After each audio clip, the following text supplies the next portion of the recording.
Setiap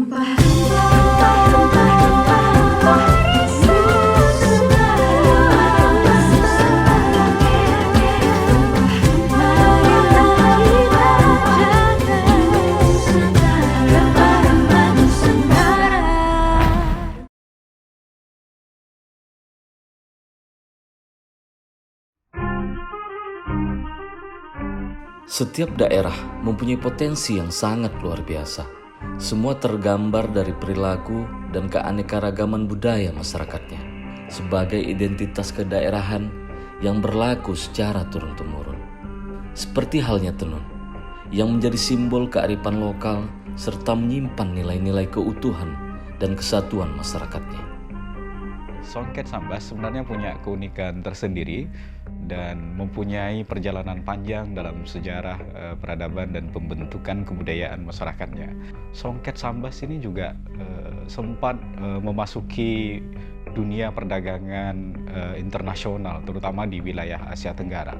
Di tahun 1900-an, Songket Sambas telah menunjukkan perhatian dari banyak pihak. Salah satu di antaranya muncul di majalah Al-Imam di Singapura yang di dalamnya memuat tentang dan komentar terkait dengan Songket Sambas. Persaingan perdagangan songket di kala itu telah muncul di dunia Melayu. Lalu kemudian di periode berikutnya, terutama di masa pemerintahan pendudukan Jepang di kala itu, Songket Sambas juga sempat menjadi salah satu perhatian dari pemerintah Jepang, terutama di masa-masa awal, yaitu di tahun 1942. Mereka menyebut bahwa Songket Sambas adalah salah satu songket terbaik yang ada di Nusantara. Di Sambas, salah satu di antaranya yang menarik juga adalah munculnya motif bunga cengkeh. Ada motif lama yang ada riwayat dan ada sejarah, yaitu bunga cengkeh. Kalau bunga cengkeh dia benar-benar legend. Karena zaman nenek saya dulu menenun, sekarang kan saya generasi ketiga dari ibu saya dan nenek saya.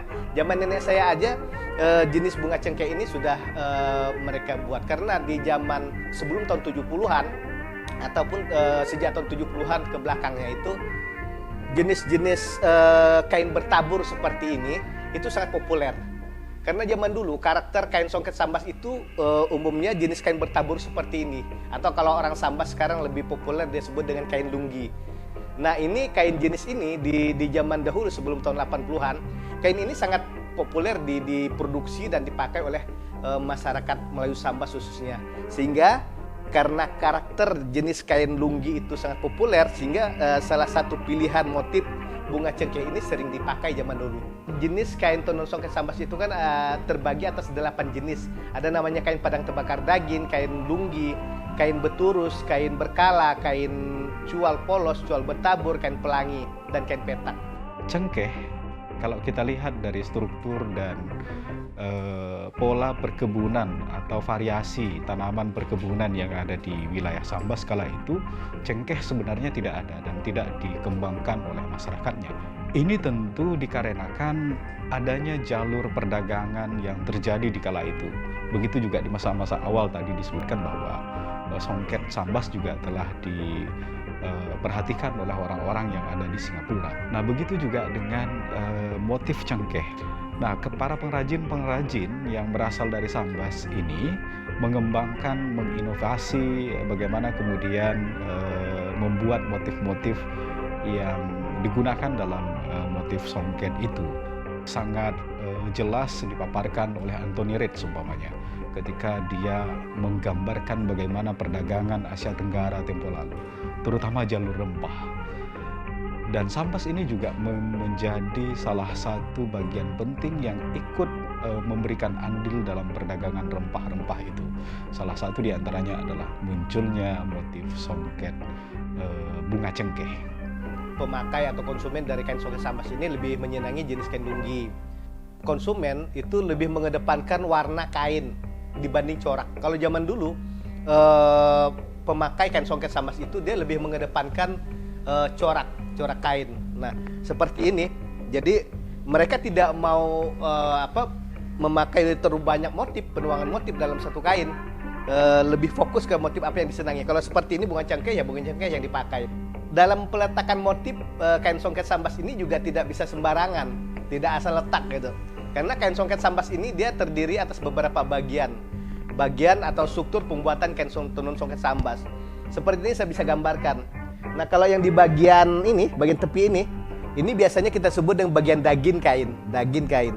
Kemudian yang merah ini, merah atas dan merah bawah, itu kita sebut dengan papan kain atau papan atas, dan di bagian bawah situ namanya papan bawah. Yang bagian hitam ini, tengah-tengah ini namanya tumpal kain atau orang Sambas sebutnya punce atau istilahnya pala kain. Ini. Nah, di setiap bagian ini peletakan motif ini tidak sembarangan, semua motif bisa diletakkan di sembarang tempat. Khusus untuk bagian punce atau tumpal kain ini umumnya diletakkan motif-motif seperti pucuk rebung atau jenis-jenis bunga beturus. Ini bagian tengah. Kalau di bagian daging kain, nah di sini yang lebih beragam motif yang diletakkan. Kalau dia motif yang lebih besar, lebih penuh, akan jadilah dia kain padang terbakar daging. Tapi kalau motif satu-satu seperti ini diletakkan di bagian daging kain, dia akan menjadi kain bertabur atau kain nunggi. Upaya kita Pemda Sambas dalam rangka melestarikan khazanah budaya ini, yaitu salah satunya kita sudah punya sentra tenun di Kampung Semberang namanya itu sentranya itu. Dan itu kita coba lestarikan ya, kita coba banyak kegiatan promosi yang kita lakukan, termasuk menginventarisir motif-motif apa saja nih. Sementara ini sudah masuk dalam khazanah dunia itu satu motif itu baru. Motif kita harapkan ke depannya motif-motif yang lain ini bisa dimasukkan juga dalam khazanah budaya kita, hak ciptanya juga, sehingga ke depannya ini bisa dilindungi seperti itu. Karena tadi sering dilihat mungkin oleh masyarakat sehingga dicurahkan dalam karya seni songket itu. Ya, Sambas terkenal memang dengan pusat rempah-rempah ya. Rempah lada, cengkeh, termasuk cengkeh juga. Bagi masyarakat melalui Sambas, pemaknaan kain tenun songket Sambas ini agak sedikit beda dengan daerah-daerah lain. Mungkin daerah lain dalam dia pemaknaan memakai kain tenun songket Sambas ini, mereka lebih memperlihatkan status sosial dia. Siapa orang kaya, siapa pejabat, mungkin mereka bisa gambarkan dari segi mereka memakai kain songket. Beda halnya dengan masyarakat melalui Sambas. Masyarakat melalui Sambas dalam dia memakai kain songket Sambas dalam acara-acara tertentu, menghadiri acara-acara tertentu, itu kain songket Sambas ini merupakan bahasa tubuh mereka dalam menghargai orang yang mengundang. Artinya dua sisi bahasa yang bisa dilihat di sini. Dalam acara kawinan, bagi yang diundang itu ketika dia memakai kain songket Sambas dalam menghadiri undangan itu, dia menghargai, sebesar itulah penghargaan dia kepada yang mengundang. Karena tujuan dia memakai kain songket ini adalah untuk memajliskan acara, memeriahkan acara, menyempurnakan acara itu. Itu bagi yang diundang. Tapi ketika yang mengundang, pihak yang mengundang memakai kain songket Sambas dalam menyambut tamu, itu sebesar itulah penghargaan dia kepada tamu yang diundangnya. Songket ini juga menjadi bahasa tubuh bagi masyarakat Sambas, bahasa penghargaan. Karakter masyarakat melalui Sambas itu dia sangat menghargai orang yang datang dari luar. Itu tergambar dari cara dia berpakaian, terutama dari kain songket itu. Sambas sebagai daerah yang menyimpan sejarah kejayaan masa lalu dalam bingkai pelestariannya, terus berupaya menjaga dan merawat kebudayaan sebagai warisan di masa depan.